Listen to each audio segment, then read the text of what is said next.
Na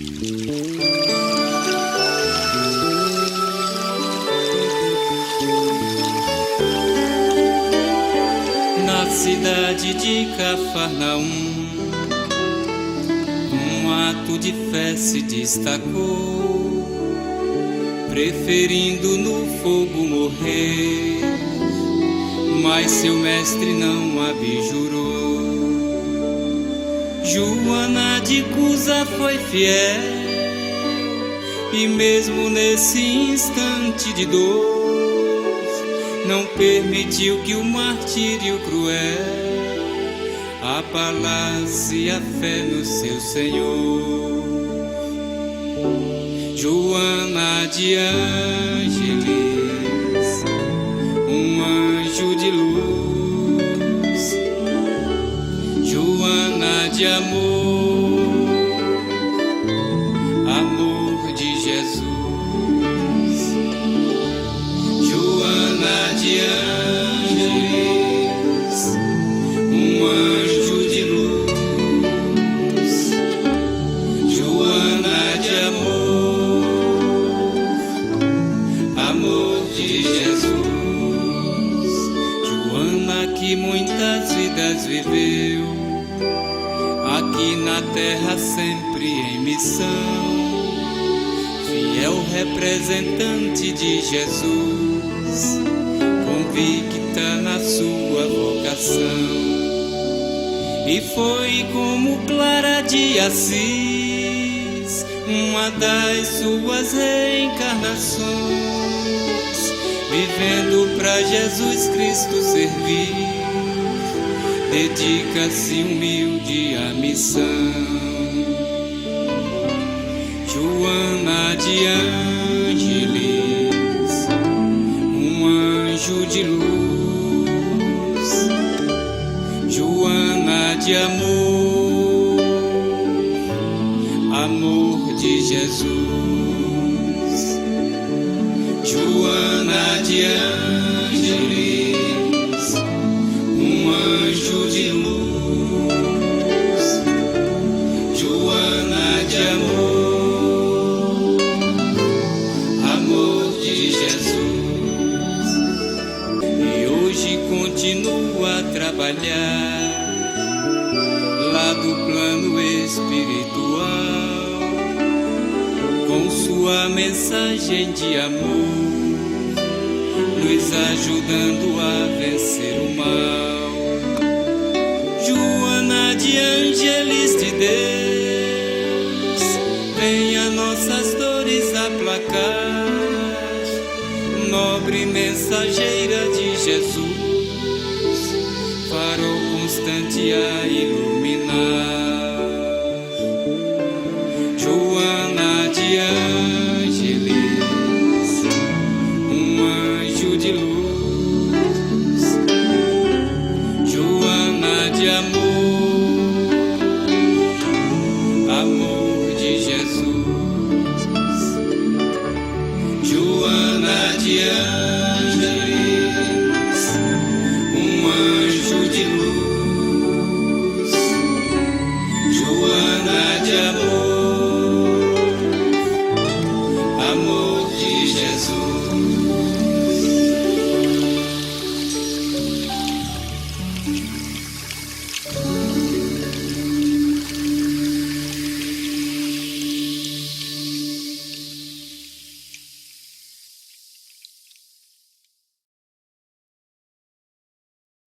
Alô, que bom estar aqui de novo com vocês, nesse momento ainda difícil, mas o importante é seguirmos na caminhada e o mais importante é continuarmos a nos conhecer, porque milênios e milênios e milênios nós estamos vivendo sem olhar para a nossa própria espécie, quanto mais para nós mesmos, né? A gente olha para a paisagem, a gente olha para o Sol, para a Lua, se interessa pelos planetas, mas e o ser humano? Como é que está isso na nossa vida? Então, na verdade, a gente precisa continuar buscando, primeiro, o que existe dentro de nós, para entendermos o nosso próximo. E assim nós vamos iniciar essa jornada com a nossa irmã Joana de Ângeles, que tantas informações nos dá para isso. Vamos iniciar o nosso estudo, primeiro, nos conectando com o plano maior, pedindo a todos os guias da nossa fraternidade, ao nosso Mestre Jesus, Francisco de Assis, que esteja conosco, nos iluminando, nos protegendo, reforçando esse caminho para que não percamos a fé, a força e a prudência, que, acima de tudo, precisamos ter. Assim, pedimos que nos autorize o início do nosso estudo de hoje. Graças a Deus.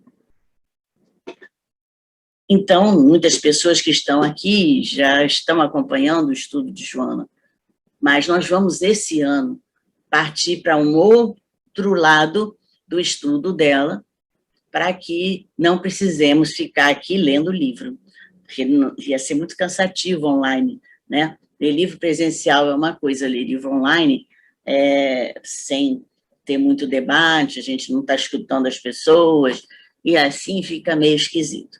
Então, eu coloquei uma outra proposta.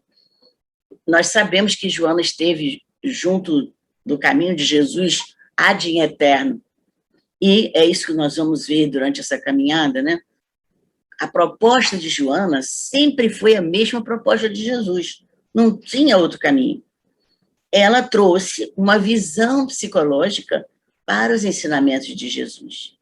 E é essa proposta espírita que nós estudamos tanto, que vem trazer novamente a revivência do nosso evangelho, né? Que é um evangelho de todos, ela vai trazer uma forma também da gente viver o evangelho. Então, todas as obras dela, na verdade, estão trazendo facilitadores para a nossa evolução espiritual. Então, hoje, nós vamos iniciar o percurso desse novo caminho de Joana para olhar a evolução do homem sem perder o fio do que Jesus nos ensinou. Isso é que é de extrema importância, a gente saber que ela não perdeu esse fio, ela está sempre de lado com o nosso mestre, nosso psicólogo eterno, nosso grande professor. E aqui eu trago uma mensagem dela. Nunca enganes a ninguém. A vida é grande cobradora e exímia retribuidora. O que faças aos outros sempre retornará a ti. Então, aqui é uma grande motivação para a gente continuar caminhando, enfrentando obstáculos e pensando em como eu posso retribuir aquilo que recebi. Eu retribuindo, ela, a vida, retribui. Nós temos grandes mensageiros ao nosso lado, percebendo, caminhando conosco. Não podemos perder isso de vista, que nós estamos sendo sempre amparados. Então, eu dei o nome a essa jornada, a proposta espírita em Joana de Ângeles. Vamos falar do propósito do nosso estudo. Nós vamos ver a própria evolução de Joana, o contexto histórico da evolução dela, um espírito de luz, um espírito que realmente já passou por muitas coisas, e em nenhum momento perdeu a condição da missão dela, que era exatamente ajudar as pessoas, ajudar os pobres, os oprimidos, principalmente as mulheres, e ela manteve isso serenamente, mesmo estando na fogueira, mesmo estando debaixo de carabinas, ela não perdeu a fé. Por quê? Porque ela sabia, ela tinha tanta confiança na vida eterna, que ela sabia que ela ia voltar. Nós não temos essa confiança na vida eterna ainda, não temos, porque perdemos todo o controle quando nós perdemos alguém, perdemos o controle quando nos vemos diante de um obstáculo, não que a gente vai se jogar no meio de carabinas, não que a gente vai se jogar dentro do fogo, mas se tivermos numa situação dessa e tivermos que realmente passar por esse desafio, Temos que confiar. Nós temos que confiar. E isso ela mostrou para a gente. A confiança que ela tinha nesses ensinamentos divinos que muitas vezes a gente não consegue. Vamos refletir a respeito da evolução humana à luz da Joana de Jesus. Joana e Jesus. Nós vamos fazer uma integração entre o pensamento de Jesus e o pensamento de Joana, para vocês verem que ela não saiu do contexto doutrinário de Jesus e não saiu do contexto psicológico do ser humano. Ela acompanhou tanto a evolução psicológica, a evolução mental, a evolução espiritual, a evolução física. Ela traz também conteúdos para a gente entender a nossa estrutura física, a nossa estrutura emocional, a nossa estrutura espiritual. Então, ela faz uma integração do evangelho com a psicologia, com a medicina, com a ciência. Então, ela traz, as obras dela completam o que a gente precisa saber para termos a nossa modificação, a nossa transformação pessoal. Como Joana aborda as doenças da alma? Na verdade, ela começa a trazer para nós que o ego, esse que está aqui lidando com a matéria, normalmente não quer mergulhar lá dentro. Ele não quer mergulhar na alma, necessariamente. Ele quer fugir das questões da alma. Então, com isso, ele acaba sendo pego de surpresa com as doenças da alma, que vêm lá do inconsciente. Então, ela vai abordar as doenças da alma para que nós, agora, né, com a percepção, tomemos consciência de como podemos lidar com as doenças da alma. E a gente vai buscar isso, vai lidar com os instrumentos que ela vai trazer com as doenças da alma. Qual o objeto maior, então, da abordagem de Joana? É o encontro com os ensinamentos de Jesus, que foi o maior psicólogo que tivemos.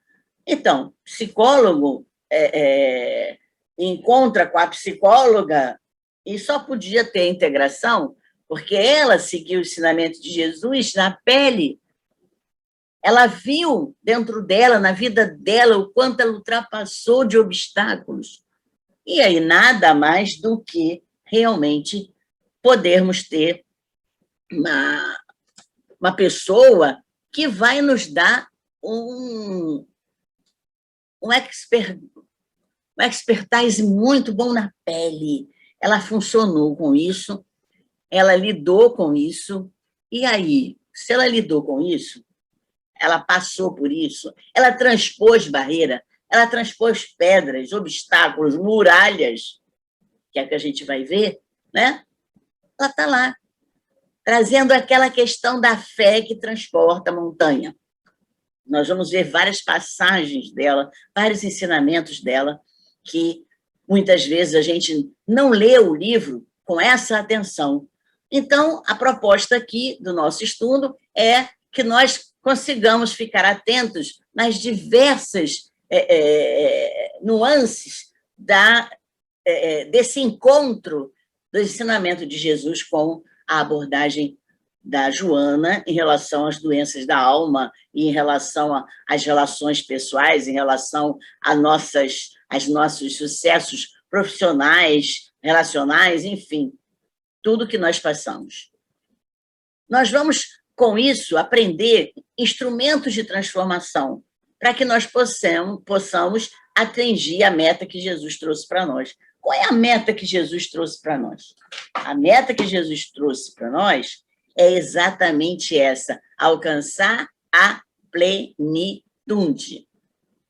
Alcançar a plenitude é muito importante mesmo. A gente não pode alcançar a plenitude se não conhecer o que é plenitude. O que é plenitude? Não sabemos? Sabemos que vou me tornar anjo? Tá bom, vou me tornar anjo, então vou ganhar uma asinha, né? Com o tempo, as asinhas vão estar desenvolvendo aqui nas minhas costas e eu vou poder voar. Todo mundo quer voar, né? Não?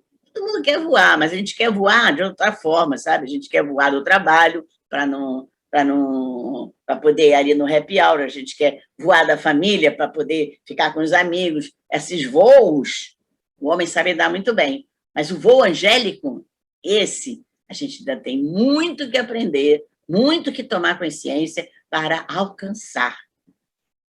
Então, esse é o propósito do nosso estudo a partir de agora. A bibliografia é a série psicológica de Joana de Ângeles, que depois vocês podem ver lá no nosso arquivo, né, que nós vamos apresentar a série psicológica de Joana de Ângeles. Aliás, já apresentamos isso no ano passado. Alguns textos de Joana com ensinamentos doutrinários psicografados por Divaldo.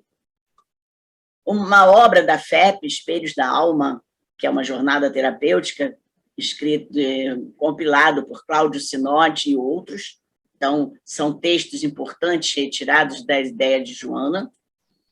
Uma obra do Núcleo de Estudos Psicológicos, Refletindo a Alma, a Psicologia Espírita de Joana de Ângeles, que são também um grupo de estudiosos e ligados à AME que fizeram esse trabalho.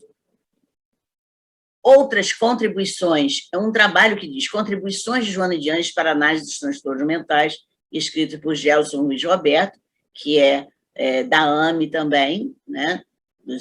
Da Associação Médica Espírita, e um livro que saiu há pouco tempo, Joana de Ângeles ao Alcance de Todos, de Josué Douglas Rodrigues. Esses livros são basicamente o que eu vou trabalhar, não um livro de cada vez, mas eu vou trazer e sempre apresentando a bibliografia daquilo que está sendo falado. E aí é bom vocês terem um caderninho, um bloquinho, para acompanhar esse estudo. Por quê? Porque depois vocês vão ter uma referência de onde buscar o aprofundamento daquele assunto. Nós vamos discutir o assunto, refletir em cima daquilo, à luz da Joana de Ângeles, de todos esses profissionais que vêm traduzindo o pensamento de Joana de Ângeles, e assim a gente vai ganhando, né, ganhando instrumentos e pensando na contribuição disso na nossa vida diária. Que o importante é isso, é trazer a contribuição para o nosso dia a dia. Senão não adianta. Não adianta eu ler todo o conhecimento, não adianta termos um conhecimento abstrato sem ter uma vivência palpável. Então, o importante é a vivência, é colocar no conhecimento na vivência. Porque quantos livros nós temos estudado, lido, seja lá o que for, e a vida? Como é que fica? O que você vive sobre isso? Eu já li toda a obra disso, toda a obra daquilo, toda a obra daquilo outro, toda a obra de fulano, toda a obra... Tá. E ainda está com dificuldade de entender seus próprios medos, com dificuldade de entender por que você está sentindo ainda a culpa. Então, você não está estudando o conhecimento. Você está apenas colocando conhecimento para dentro, mas não está abstraindo, não está administrando isso na sua vida, e aí você não pode viver o conhecimento. Nós precisamos viver o conhecimento. Então, vamos apresentar aqui uma breve cronologia das diversas vidas de Joana de Ângeles. E eu pergunto, por que isso? Imagina, conhecer detalhes de uma vida é muito útil. Por quê? Não é qualquer vida, claro, mas uma vida como a dela, que nos permite refletir sobre a nossa própria existência, gente, isso não tem preço. Nós precisamos refletir sobre a nossa existência e, através das vidas de Joana, nós vamos conseguir isso. Essa vida, ela foi vivida com solidariedade. Ela foi uma pessoa com coletividade. Então, ela traz inspirações. Ela traz muitas inspirações para a nossa vida. Ela vai estimular nossas lutas pessoais. Vai gerar coragem para decisões importantes. Nossa, uma mulher traduzindo isso, fazendo aquilo outro. Então, na verdade, conhecer detalhes desta vida em especial vai realmente nos fazer refletir sobre a nossa própria existência. É uma jornada que foi vivida com uma serenidade para poder avaliar as escolhas que ela ia fazer. E nós vamos aprender isso. Ela não era uma pessoa derrompante, ela não era uma pessoa instintiva. Tudo que ela fazia, ela tinha a certeza e a consciência do que estava fazendo. Estava lá na fogueira, o filho reclamando, mãe, abjura, mãe, abjura. E ela quase cedeu quando ela lembrou do mestre. Meu filho precisa aprender isso. Ele precisa ganhar essa fé, do tamanho da semente de mostarda que seja, para poder entender que a fé vai remover todas as montanhas. E ela acreditava. Ela dizia, caramba, eu não sei que a vida não acaba, então pronto, o que vai acontecer? Estou ela lá na fogueira, né? Pensando. E ela não abjurou. E aí ela seguiu. E depois seguiu, e depois seguiu, e depois seguiu. Então, ela tinha serenidade, a gente precisa ter essa serenidade para escolher as coisas, para poder ver as alternativas que se apresentam para nós com bom senso, com uma capacidade de julgar convém ou não convém. Como a religiosidade de Joana se apresentou? A religiosidade dela, ela se apresentou mais pelo jeito de ser do que propriamente para uma forma de crer. Ela direcionou a proposta religiosa para o social, para o socorro aos doentes, para o atendimento aos mais pobres, aos doentes, oprimidos, desequilibrados. Então, essa é a visão da religiosidade que ela apresentou. Então, foram milênios de lutas, sacrifícios, transformações, uma individualidade que vai imprimir em diferentes personalidades essa religiosidade mais relacional do que devocional. A individualidade é a mesma, que veio por todas essas vidas, e ela não perdeu o foco, ela não perdeu a meta, ela continuou em diferentes personalidades, em diferentes culturas, em diferentes formas de enfrentar a vida como mulher, né? Porque é interessante, porque ela depois a gente vai ver que ela veio, todas essas vidas que a gente vai conhecer foram femininas. E ela enfrentou uma batalha numa época em que ainda era o machismo reinante, né? Então, vamos iniciar esses detalhes, começando com vendo as 4 vidas, que são as mais fortes, a que deram mais fortalecimento na fé, inclusive, das pessoas que reinavam em volta dela. São 4 vidas femininas, foram pessoas indômitas, então eram pessoas que sabiam o que queriam, estavam à frente do próprio tempo, à frente do contexto em que elas foram chamadas para viver. Culturas que não respeitavam a condição feminina, tanto no lar, como na família, como nos direitos civis, como na cidadania. A mulher era um zero à esquerda nesses momentos que ela viveu. Joana soube respeitar as tradições, os valores de cada época, o lugar onde renasceu, apesar de não concordar com tudo isso, com essas tradições, com os valores, com a forma de lidarem com a condição feminina. Mas ela soube viver ali o que ela tinha que viver e impôs de uma forma tão suave, tão serena, tão amorosa, ela impôs a condição feminina dela. Não se manteve passiva, acomodada. Ela soube se posicionar diante daquilo que era injusto na visão dela. Então, ela mostrou mais na conduta do que na palavra. Não falou muito, mas agia. Ela não brigava, não ia para palco, não ia para palanque, não. Mas ela mostrou na palavra. Ela mostrou na conduta, desculpe, em vez de na palavra. Isso que é mais importante. Você está fazendo ou está só falando? Será que o que você reclama, você só fica reclamando na fala? Ou você faz uma coisa para mudar e mostrar às pessoas que você é feliz? Não, eu sou assim e sou feliz, ponto. E é o que ela mostrou. Ela mostrou o que ela achava que era certo na mulher e ia fazendo no alcance que ela tinha. Então, ela cuidava de uma opção de gente, sem ter condição, ia para dentro dos... Ela se isolou e muitas vezes estava lá na clausura, mas não deixava de fazer aquilo que ela realmente estava encaminhada para fazer.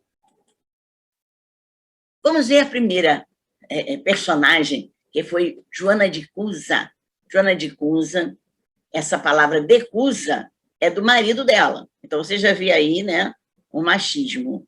Ela não era Joana de Almeida, era Joana de Cusa, quer dizer, ela pertence ao marido dela. E o marido dela não aceitava o evangelho. Era da nobreza, ele era intendente de Antipas e realmente das mais altas colocações da sociedade de Cafarnaum. E ela não... em nenhum momento ela agrediu o marido, ela fugiu do marido, ela lidava com as coisas da casa e sempre, tranquilamente, lidava com a questão do marido. Mas um dia ela resolveu conversar com Jesus. Ela conversou com Jesus dizendo assim: Jesus, olha só, meu marido não tem... não gosta desses preceitos evangélicos. Ele não acredita em nada de fé. Ele não acredita nos seus passos. E aí, o que eu faço? Então, ela era uma pessoa dedicada, ela era uma pessoa nobre, ela era uma pessoa da alta colocação na sociedade de Cafarnaum e não queria, porque seria ilógico, ela abandonar tudo, deixar o marido, não pelo dinheiro, mas pela nobreza, pelo compromisso que ela tinha assumido. E ela era novinha, ela só era escolhida pessoas mais velhas para ela. Nessa época não tinha como, né? Era o pai que escolhia e ponto, né? E ela tinha que ter uma humildade para seguir. Mas a fé era tão forte, o olhar para Jesus era tão grande, que ela procurou Jesus para falar da posição do seu marido diante da fé. E olha o que Jesus respondeu.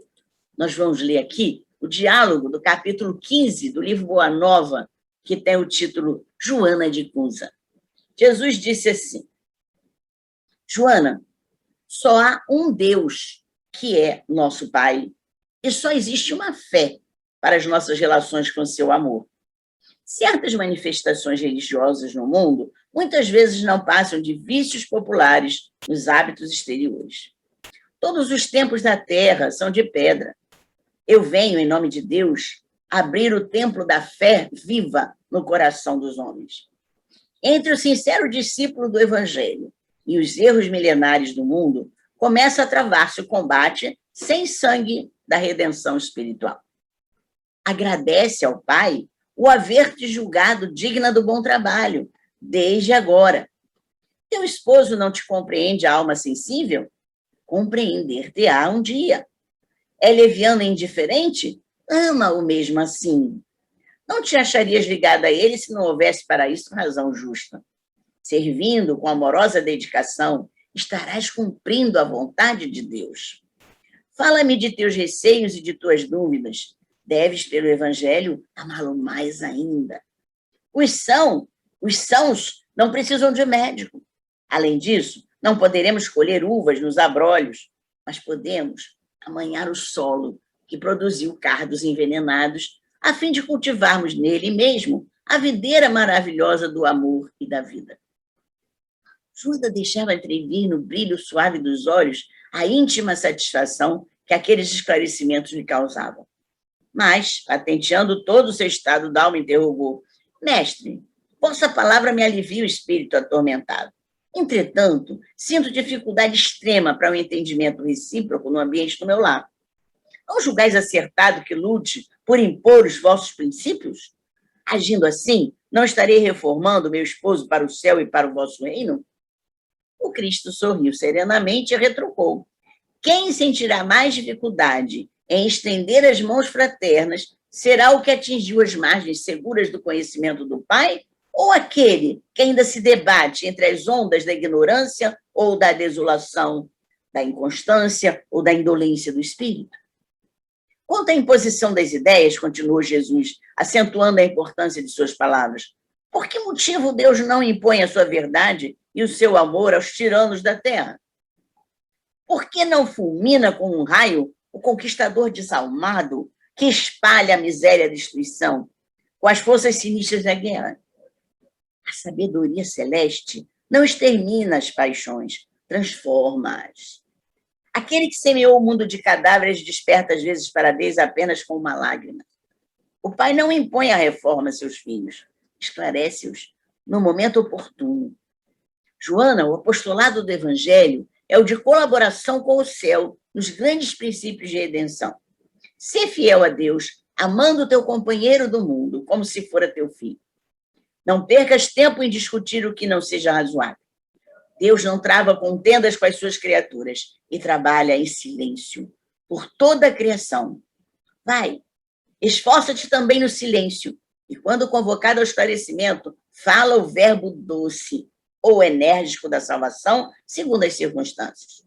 Volta ao lar e ama o teu companheiro como um material divino que o céu colocou em tuas mãos para que talhes uma obra de vida, sabedoria e amor. Joana de Cus experimentava um brando alívio no coração, enviando a Jesus um olhar carinhoso, agradecimento. Ainda lhe ouviu as últimas palavras. Vai, filha, sê fiel. Gente, isso é uma aula para gente que está aí todo momento botando o dedo no nariz das pessoas que não têm a mesma crença que a gente, chamando o outro de comungado com demônio. Por quê? Porque não fala a nossa língua de Jesus. Se nós estamos no meio de pessoas que não têm a linguagem de Jesus, vamos mostrar isso na nossa prática. Vamos mostrar nossa alegria, vamos mostrar nossa felicidade, para que eles possam sentir que existe felicidade em algum momento. E que eles estão tristes, estão chateados, estão cheios de problemas, estão cheios de doença, porque eles não alcançaram ainda a felicidade de ter um evangelho no nosso coração. Então, ele dá uma lição de amor, ele dá uma lição de certeza, mostrando a ela, se ela tem certeza da fé, fique com a fé. E interessante ele comparar com a figueira, né? Com a história da figueira que não dá fruta, né? A uva não dá uva, mas eu vou deixar aquela terra ali mesmo, eu vou cuidando da terra. E um dia eu poderei plantar uma videira que vai dar uma uva bonita. Amanhã, o marido dela vai estar em outros caminhos e vai, aos pouquinhos, sendo burilado. Mas, naquele momento, era ela que precisava ser aquele processo, aquele escultor, para ir cuidando daquela pedra bruta, que era o marido dela. Vamos ver a outra personagem, Clara de Assis. Clara de Assis viveu de 1192 a 1253 na Itália, na época das Cruzadas. A época das Cruzadas, da Inquisição, a Igreja tinha se afastado dos ensinamentos de Jesus. E aí, a Clara de Assis se juntou ao Francisco de Assis, né? Ele se juntou aqui a Francisco de Assis para ajudar, né, na obra da igreja. Foi isso que Francisco de Assis foi chamado? Construa a igreja, mas a construção da igreja era a igreja como instituição, trazer de novo a fala de Jesus para o povo. E aí, isso fez com que eles estivessem, nesse momento medieval da Itália, um desafio.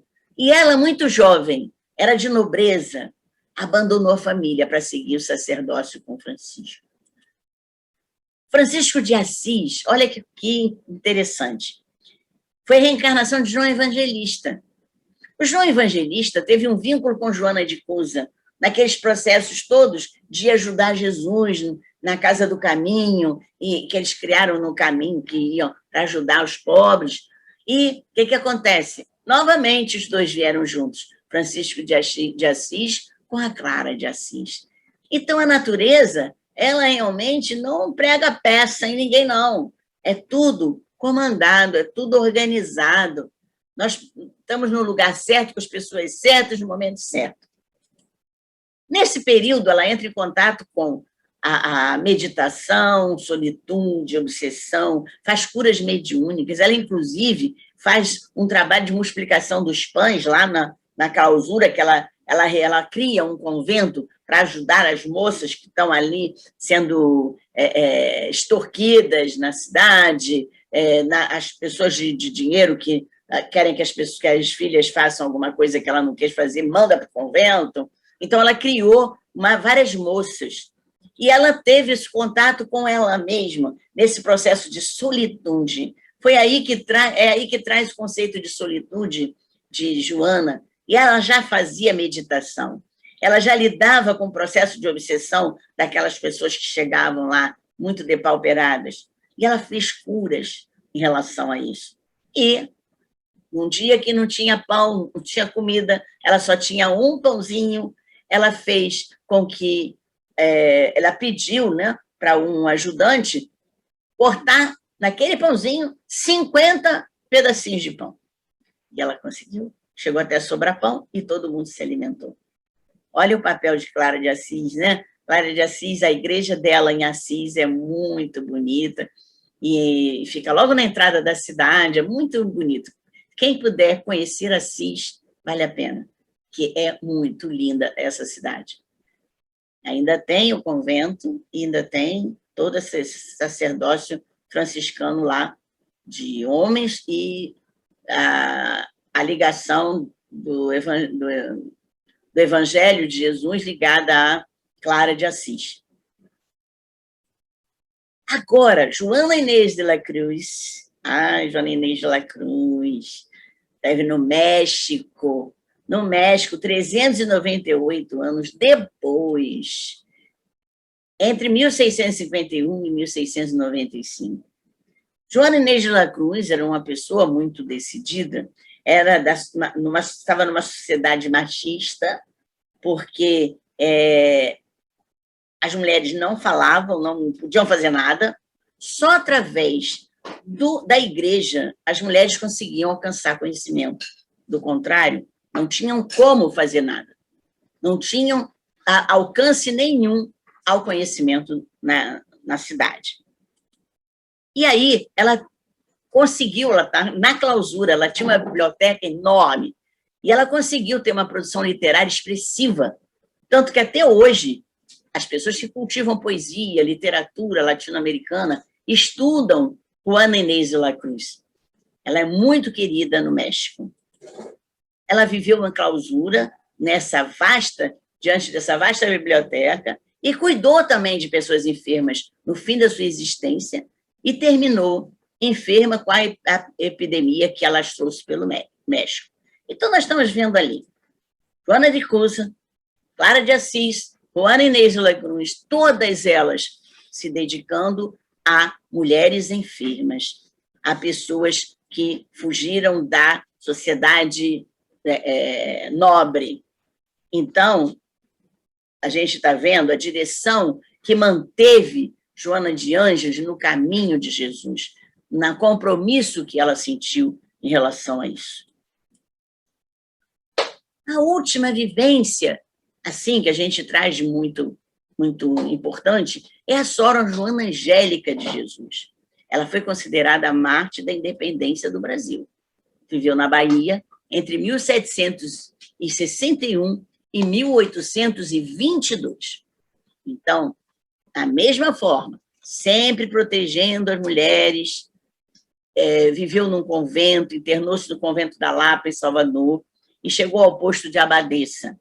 E ali também ela segurava as mulheres que fugiam da nobreza, que as famílias afastavam, e aquelas mulheres ficavam ali sendo protegidas. E no momento em que os soldados entraram no convento para saquear o convento, e ela já pensando nas moças que eles podiam maltratar, porque era assim que funcionavam os soldados daquela época, ela se colocou na frente dos soldados.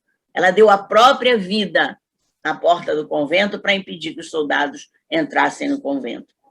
Então, vocês veem que a Joana de Cunha, que entrou na fogueira a Clara de Assis, que acabou realmente ficando lá na solidão, a Juana Inês, né, que acabou com a epidemia do México, Sora Joana Angélica, que se colocou a própria vida para defender o convento, eram pessoas firmes, eram pessoas que realmente não tinham medo de nada. E nós não queríamos um mínimo esforço para defender qualquer tipo de valor que nós temos ou não temos. Na verdade, acabamos não tendo, né? Conclusão. Nós vimos todas as encarnações femininas.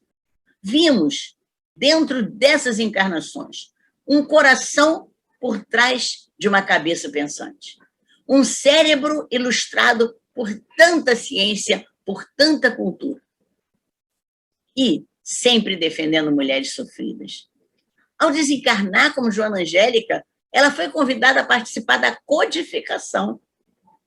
Então, nesse caminho todo, ela nunca perdeu as aquisições morais dela a serviço do bem, sobre a inspiração de Jesus. Com isso, a gente desmitifica a personagem quando vê o lado humano, o lado compreensivo dela.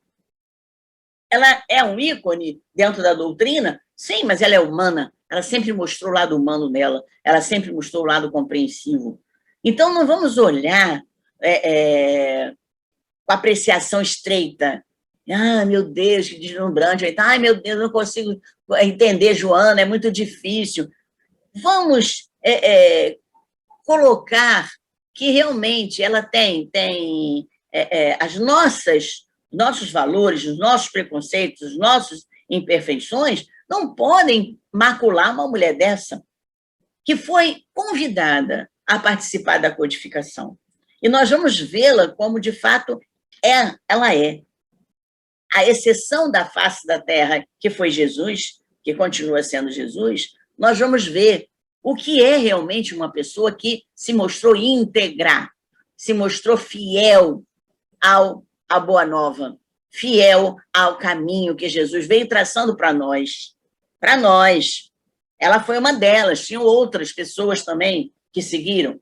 Agora, nós não. Nós botamos um pezinho lá e outro aqui, né? A gente vai lá benzer o santo, mas está aqui dando dinheiro para o diabo, né? A gente tem essa conotação, não, mas aqui é a vida na terra e tal, não vou ficar mal, não. Todas elas abandonaram a vida nobre para fazer o que realmente Jesus disse, que o Jesus fez também. Foi para a rua e foi lidar com as pessoas que estavam lá, os pastores, aquelas pessoas no vínculo dele. Então, nós percebemos que todo o esforço é válido. Todo esforço é válido, todo esforço leva à transformação. Se você não tiver esforço, você não consegue se transformar. Então, o esforço é intransferível. O esforço é solidário, mas é solitário. E é assim que nós vamos também perceber que o esforço tem que ser silencioso. Não adianta, fiz isso, fiz aquilo, fazer uma bandeira do que fez, não. É silencioso. E aí a Joana de Ângeles hoje coordena o espiritismo na América Latina. E nós vamos ver, encerrando o nosso encontro, como ela aparece na codificação. Há 2 trechos do Evangelho que ela dita a Kardec como um espírito amigo. Primeiro, no capítulo 9, no item 7, que ela fala da paciência. E eu vou ler para vocês. A dor é uma bênção que Deus envia aos seus eleitos. Não vos aflijais. Quando sofredes, mas bendizei ao contrário, o Deus Todo-Poderoso que vos marcou pela dor neste mundo para a glória do céu. Sede pacientes. A paciência é também uma caridade, e deveis praticar a lei da caridade ensinada pelo Cristo, enviada de Deus. A caridade que consiste na esmola dada aos pobres é a mais fácil da caridade, mas há um bem mais penoso e, consequentemente, mais meritória: perdoar aqueles que Deus colocou sobre nosso caminho para serem os instrumentos dos nossos sofrimentos e colocar a nossa paciência à prova. A vida é difícil, eu sei. Ela se compõe de mil nadas, que são picadas de alfinetes, que acabam por ferir. Mas é preciso considerar os deveres que nos são impostos, as consolações e as compensações que temos por outro lado. E então veremos que as bênçãos são mais numerosas do que as dores. O fardo parece menos pesado quando se olha para o alto do que quando se curva a fronte para o chão. Coragem, amigos, o Cristo é vosso modelo. Ele sofreu mais do que qualquer de vós e não tinha nada a se censurar. Enquanto que vós tendes vosso passado a espiar e fortalecer-vos para o futuro. Sede, pois, pacientes, sedes cristãos. Essa palavra encerra tudo. Aqui o Espírito Amigo, Harvard, 1862. Esta foi Joana de Ângeles, já participando da codificação. Ainda temos aqui outra participação dela, muito interessante, que é do capítulo 18, item 15, que começa assim, quer dizer, o item da instrução dos espíritos é dar-se-á aquele que tem. E a gente, às vezes, não consegue entender isso. Olha, você já tem, por que eu vou dar? Né? Vamos ver. Olha só. Dar-se aquele que já tem e se tira aquele que não tem. Meditai estes grandes ensinamentos que frequentemente parecem-vos paradoxais. Aquele que recebeu é o que possui o sentido da palavra divina. Não a recebeu senão porque tentou dela se tornar digno, e o Senhor, em seu amor misericordioso, encoraja os esforços que tendem ao bem. Esses esforços firmes, perseverantes, atraem as graças do Senhor. É um imã que chama para si as melhores progressivas, as graças abundantes que vos tornam fortes para escalar a montanha santa, no cume da qual está o repouso depois do trabalho.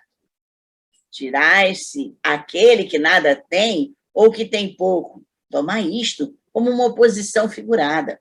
Deus não retira às suas criaturas o bem que se dignou lhes fazer.